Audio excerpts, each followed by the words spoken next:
What's going on, everybody? Welcome to another episode of the Touchdown with Doug Smith. I'm here with my co-host Adrian Campbell. Adrian, how you doing, man? Man, I'm good. I'm happy to be back, Doug. It's been a long hiatus, long time coming, but you know, your boy getting settled now. We're back and we're coming. We are coming. That being said, the reason you clicked on the thumbnail, we're going to talk about our NFC West season predictions. So if you're a fan of any of the teams at NFC West, or even if you're just curious on Robin style, we're going to go around and give our predictions. Now, please feel free to crucify us later. These are all predictions. This is not gospel truth. We're just having fun with this. But him and I both did a lot of research. We got in a plethora of football knowledge, and we know tons of players around the league. And man, we're gonna get into it today, man. So before we start the episode, hit that subscribe button, and we're gonna go ahead and kick it off with the Los Angeles Rams. Happens to be your favorite team, Soup. Yeah, kick man. it off, man.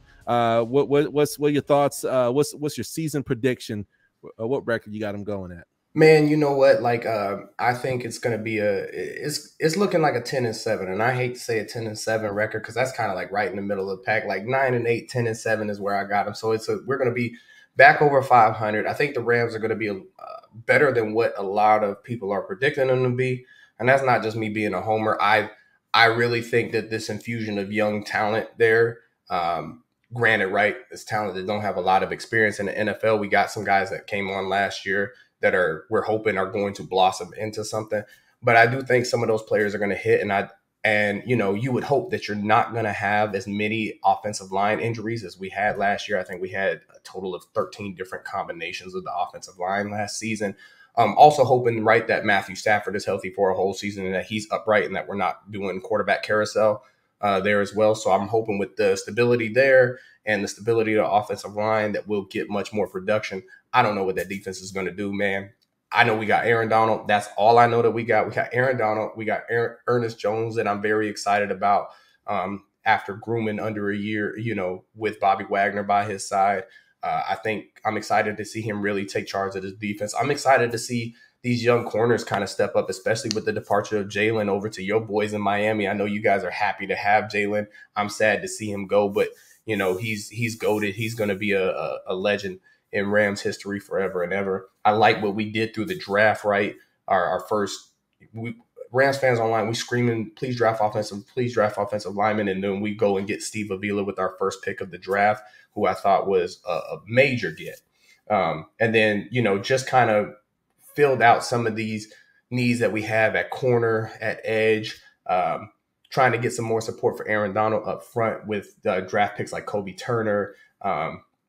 And then we have what's his name, Byron Young out of Tennessee, right? Like there's a lot of projects. We'll see what LaDainian's, you know, nephew turns into. I know that he fell really, really far for as decorated as he was in college. He fell really, really far. But a lot of that has to do with his size, right? We're going to find out just how much that matters. Can the boy play ball? If he can play, then cool. I know I was a little, you know, nervous. I'm still a little nervous because of the size that we have on the outside. But, man, yeah, it's going to be a tough division. I still have us coming in probably second in that division. Like I said, 10-7, 9-8. I'm going to go for the 10-7. I think we can rattle that off pretty easy, man. I love it, man. I'm going to piggyback off a lot of statements you just said. I probably have them at more so 9-8. I don't have them nothing less than 8 wins though, and probably nothing higher than 10 wins. Though they could potentially sneak into a wild card spot. I think it's totally possible. And there were so many draft picks that they have, right? So many draft picks. Some of these guys are going to see the field, even if half of these draft picks that they got, and man, it was a lot. It was like 9 or 11, or so. It was a lot of draft. I think I want to say we had dang near like 14 draft picks, and then signed even more unrestricted free agents. Yeah. Right. Oh, their UDFA class was crazy. Yeah, their UDFA class was crazy. They got that speedster wide receiver that Steve Smith was talking about from last name is Smith, came from Florida A&M. Woo! Yep. He's a bad man. So there's a lot of young talent, and obviously like people, it's not like Madden, right? Where I think I'm gonna take a line from you, Soup. You said last football season. It's not like Madden where you just select somebody and okay, they're just boom, it just works. It takes a minute development. Yeah, man. But the Rams are gonna be such a major problem in as early as 2 seasons from now, could be 3 or 4, man. But it's gonna be so exciting, man, with all the draft collateral, and I think they're rebuilding the right way. This is how you really do it, man. So very exciting. The next team we're gonna take and talk about is gonna be the Arizona Cardinals. Now, Cardinals have constantly, I mean, you would have thought it was the Miami Dolphins, the way they stay in the media for some unnecessary controversy. A lot of it was related to Kyler Murray. They got a new coach coming in. Very exciting draft, man. Paris Johnson, BJ Ojolari, a lot of exciting, really exciting talent that they got, right? You know, as far as what they'll do, I think just Kyler Murray alone, right? He's going to muscle up possibly 9 wins. I actually have the Rams potentially beaten, probably coming in second place, but Arizona following maybe to third or even potentially last place, right? There's just a lot of issues. You know, they lost, they're losing Hopkins. Like, Hopkins don't even want to be there, right? So I'm not expecting nothing higher than 9 wins, but it could be as low as 7 wins for the Arizona Cardinals. What you got? Man, I got them finishing at the bottom of the division, and I got them going 3-14 this season. They got a new coach, right? New coach, new regime, new GM, right? So this is a culture building year, right? You got D-Hop that's out the door, right? And regardless of how you guys feel about D-Hop, right, he's still top 5 receiver in the league. He's not going to take the top off of anybody, but he still has arguably the best hands. I'm not saying he's the best receiver. I'm saying he has arguably the best hands in the league. And he kind of showed, right, when he came back from his suspension, he kind of picked up right where he left off. He's still over 1,000-yard receiver.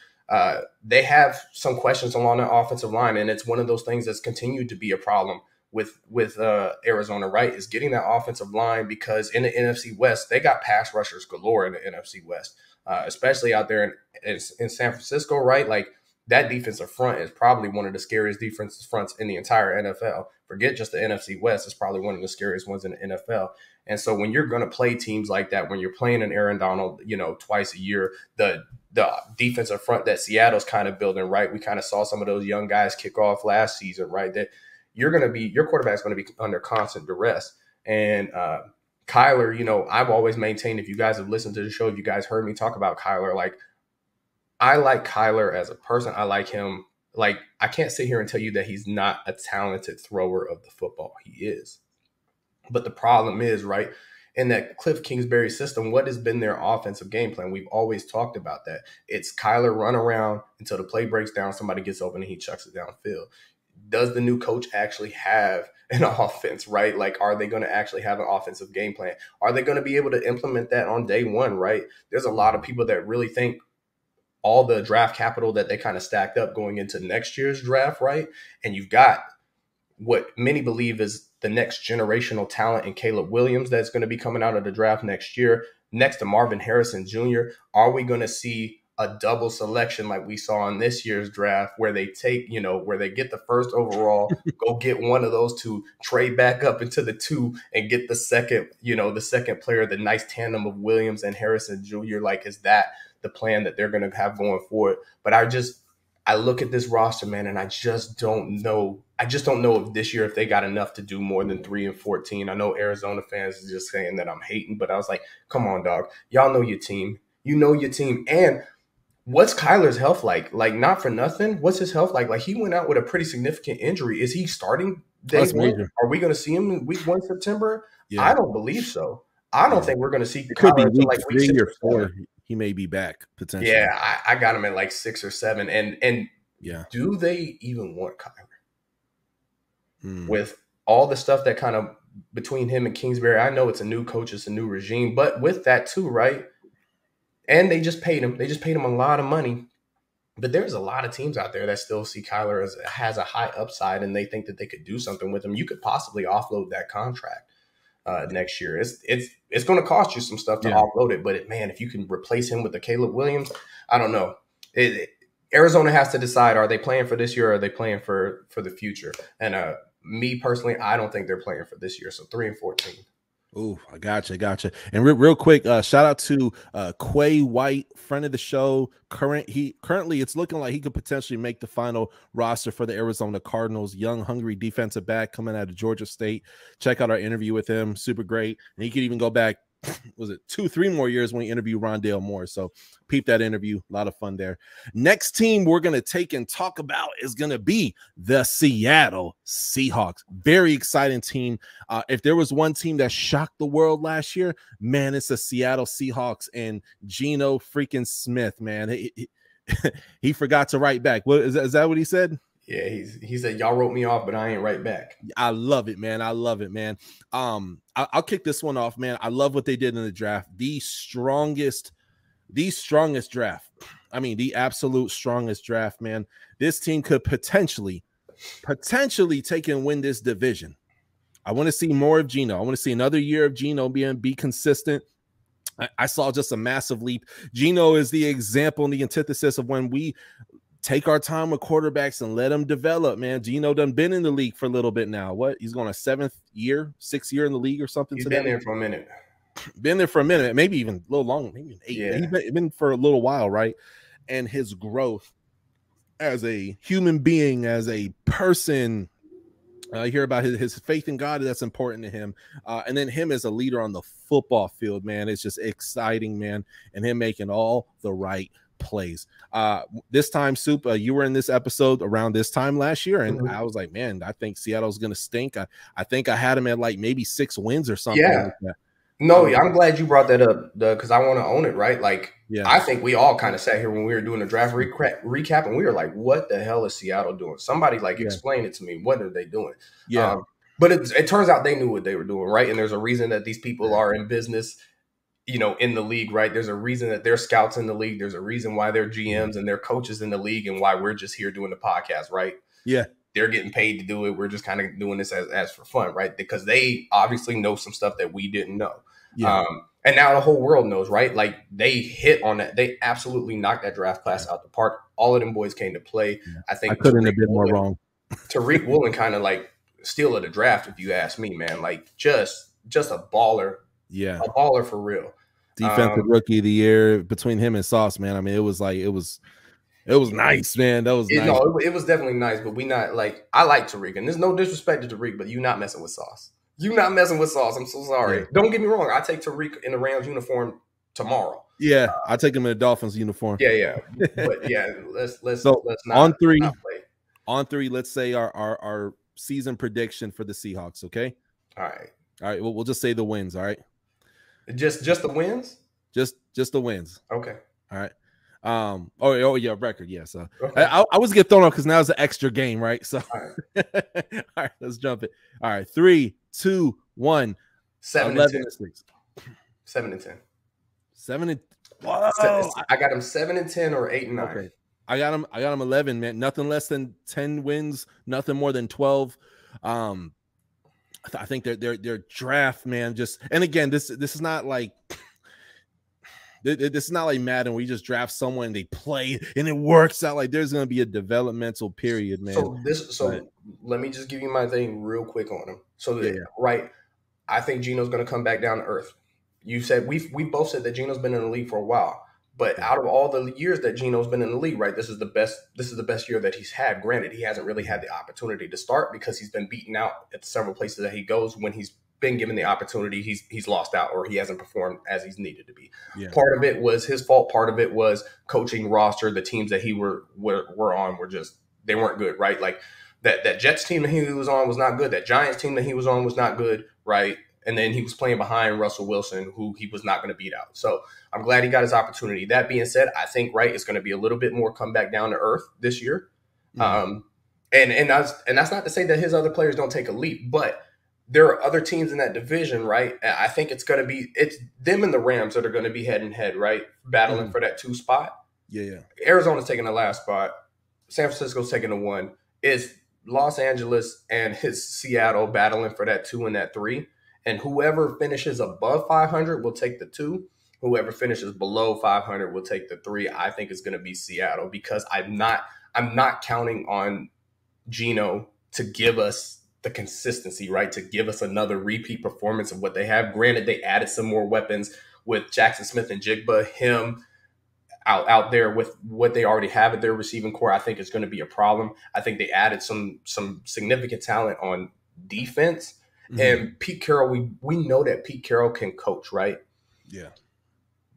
But it's just, we've also seen this trend in the league where these defensive coaches are just being out handled. They're being manhandled by these offensive coaches. And Pete Carroll is very much a defensive coach in an offensive league, right? And I think the wins that they got from Los Angeles last year, I don't think that those get split this year. I think they go back to Los Angeles this year, and Los Angeles gets that sweep. Okay. And like I said, the 49ers are going to manhandle both of those teams. So that's no disrespect to them, but yeah, I got them 7-10, 8-9 at best. They're going to be below 500. Okay, that's bold, bro. I love it though. I love it. Guys, comment below. I want to take a moment. Please hit that subscribe button. That helps grow the channel. You probably hate both of us right now. You probably done sick, but you're still here watching. Hit that subscribe button, baby. We appreciate you. Comment below. Let us know your thoughts. We do try to be as unbiased as possible. Also, as well, January through up until draft day through April, this is the best place on the internet to get draft content. And throughout the regular season, we do all kinds of great prediction videos, live shows, all that kind of stuff, and then the occasional interview. But yeah, man, check us out. Last team we're going to discuss, not a whole lot to discuss here because they're probably going to win the division. I think they winning it. That'll be the San Francisco 49ers. They're absolutely fantastic. Yeah. Shout out to real quick, I'm gonna shout out someone from the Seattle Seahawks. I know we're moving on to 49ers. Shout out to MJ Anderson from Iowa State. Dude is amazing. He's a UDFA. Check out our interview with him. Dude rocked it, man. He's on a crush. He's gonna do big things for Seattle. And then shout out to Braden Willis. I want to say he went in the 6th or 5th round, tight end out of Oklahoma. Love the pickup. Absolutely love the pickup. Check out our interview with the Niners. 7th round 400. Yes, thank you. Absolute beast. Shout out to Danny Gray. We had the interview last year. But dude, the 49ers are just stacked. They could potentially win a Super Bowl this year. I mean, they're that stacked. I know a lot of people are worried about, man, what is Brock Purdy will be back. I'm excited, man. I love what they got going on.